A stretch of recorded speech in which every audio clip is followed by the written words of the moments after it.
Welcome back, marketers. You want to know, why is brand awareness important for a small business? That is a great question, and you're probably here because you're trying to figure out, where do I spend my time, my energy, and my money in my marketing efforts? What's the most important things? And I get it. Marketing can be expensive and time-consuming if you let it. Tell us what you're going to do there.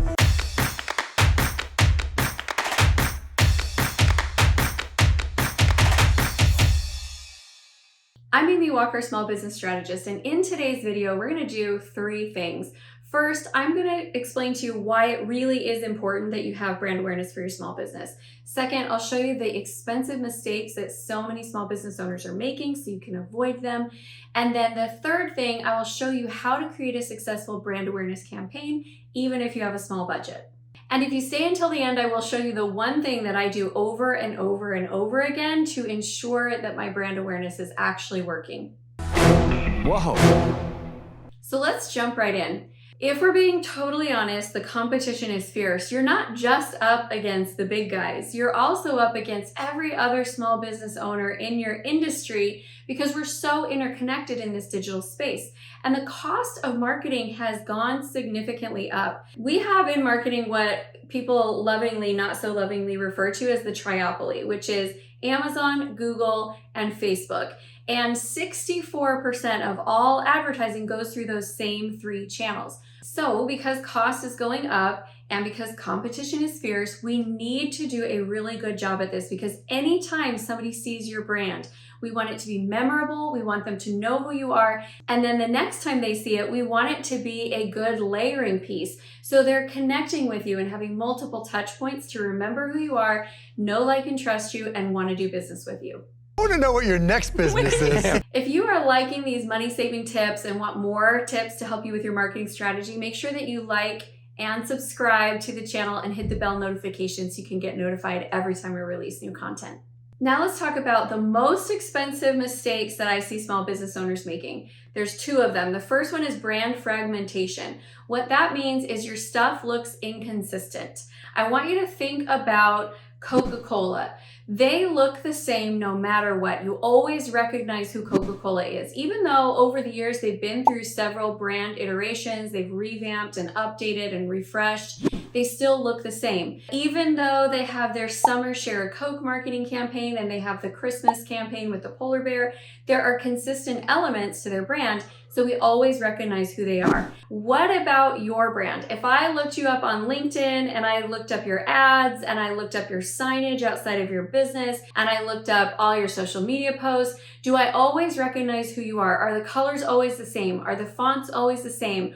Are the logos always the same? Is the style of the photography that you use always the same? I get on my client's case about this. They'll show me their marketing materials for copy review. And I'll look at it, I'll be like, that's not your green. Where did that green come from? How do I know their green better than they know their green? It has to be the same all the time. Otherwise, you have what's called brand fragmentation, where I like this graphic, it looks good. I like this graphic, it looks good. This one looks good. And then you sign them off, but you put all three next to each other. You don't even look like the same company. You're losing the opportunity to be recognizable as a brand. Now, you might be thinking this sounds really hard and really expensive to do. It's actually not. If you go into Canva and you upgrade to their pro account, they have in there a branding center where you can put in all the color codes for your colors. You can select your fonts, and you can have your brand there, all your logos updated and ready to load, so that every time someone produces a graphic,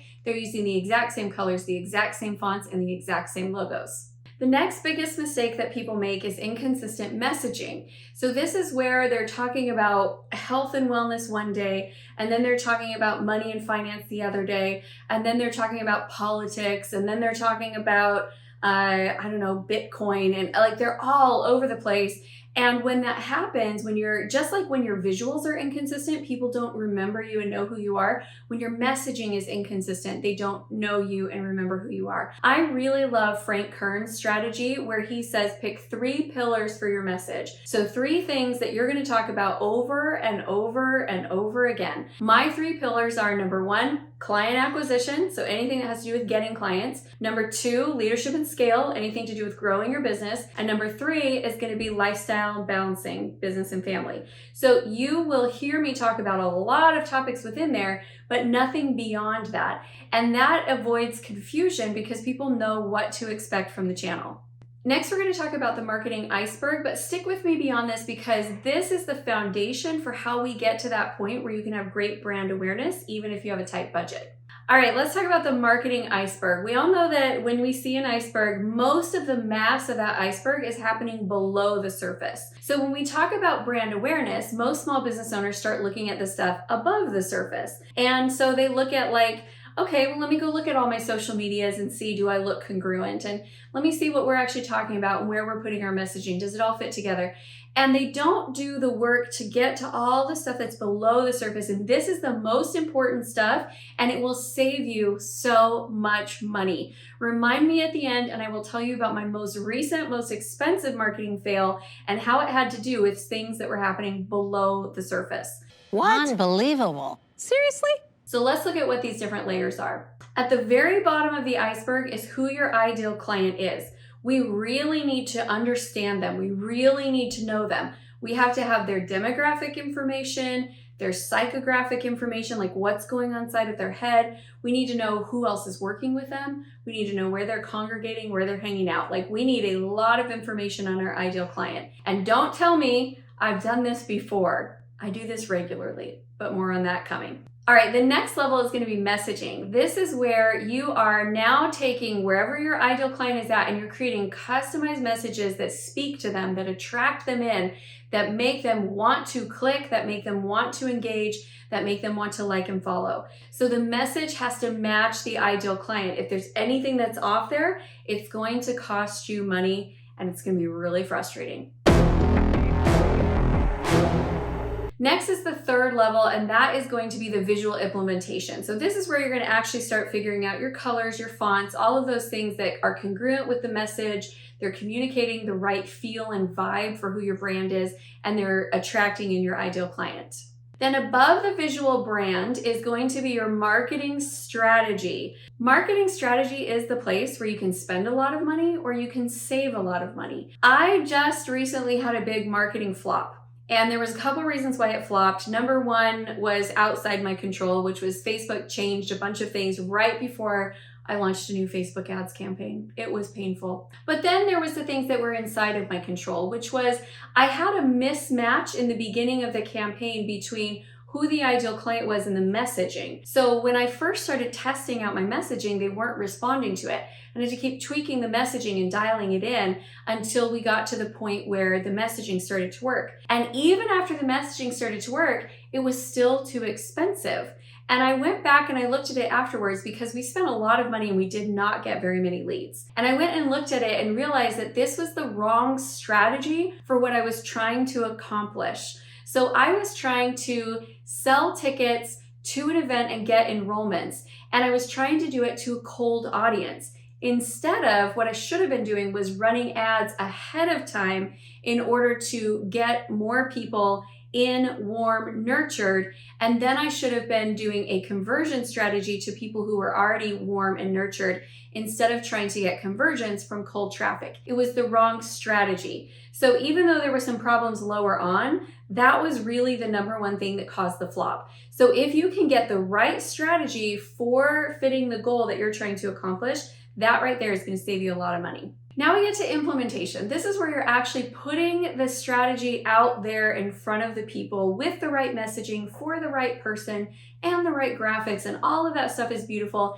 And now you get to just go to work and put it out there. And this is the part that people tend to look at and they try to fix implementation, but if you're missing things lower, like you're gonna sink your ship. You want to make sure that you know what's going on below the surface.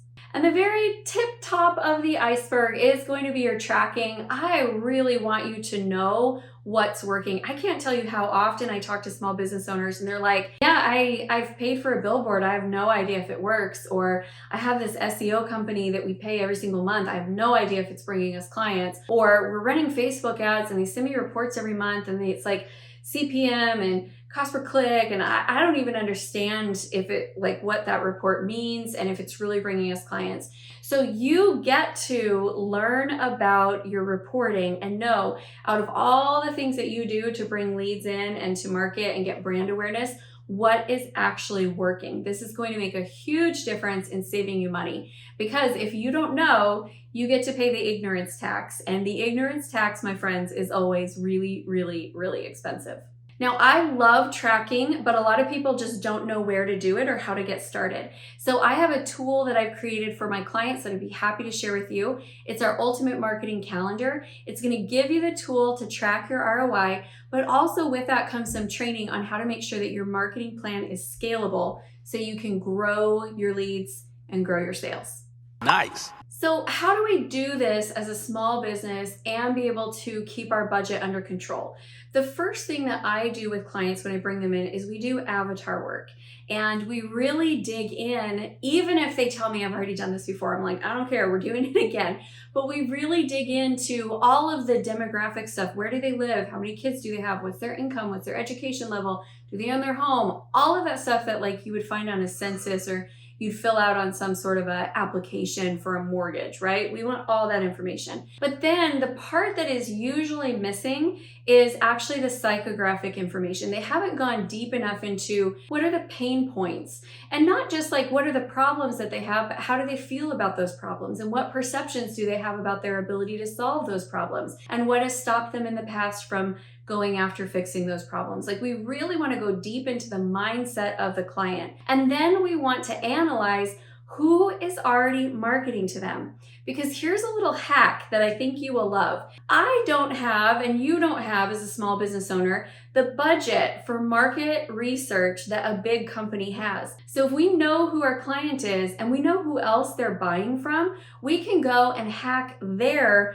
branding, their messaging. We can see what types of graphics they're using, what types of posts they're putting out, and what's getting engagement. And we can start not stealing from them, because that's called plagiarism, but we can start using that as our market research because they've already paid for it. Isn't that cool? I love that strategy. So the avatar work, that cannot be skipped. So the more time you spend on that, the more money it's going to save you down the road. The second thing that I do with my clients is we go through this worksheet that we call Vision, Values, and Voice Assessment. So the vision is getting really clear on what's the vision for where the company is going to go. Then we go through, we help them to create their core values, and then we do an assessment to figure out what their voice is going to sound like online. Like, do you want to be on a scale of doom and gloom to always positive? Where would you find yourself in there? On a scale of really serious to silly, where would you find yourself on there? So we really go through and assess what we want the voice to be like. So that way, anyone who is creating any content for the company can look at it and say, is this strategy or this piece of content in alignment with where we're going as a company? And because if you're picking a marketing strategy that doesn't align with your ultimate goals, it's not going to be a fit. And then they can look a little bit deeper and say, okay, and is this in alignment with our core values? Does this marketing strategy line up? And does the voice match the message that we're trying to convey? And it's going to allow you to be able to bring in other people who can help support you in this. And you won't have to pay them as high of a rate because you're not needing necessarily somebody who's like a master strategist on helping you to figure out your message. You've already done the work to figure out your message, and you can just hire somebody who's like a good copywriter or can follow tasks on your marketing workflow. It's going to save you a lot of money and allow you to be able to do a lot of it in-house and for less. Oh, wow. Good for you.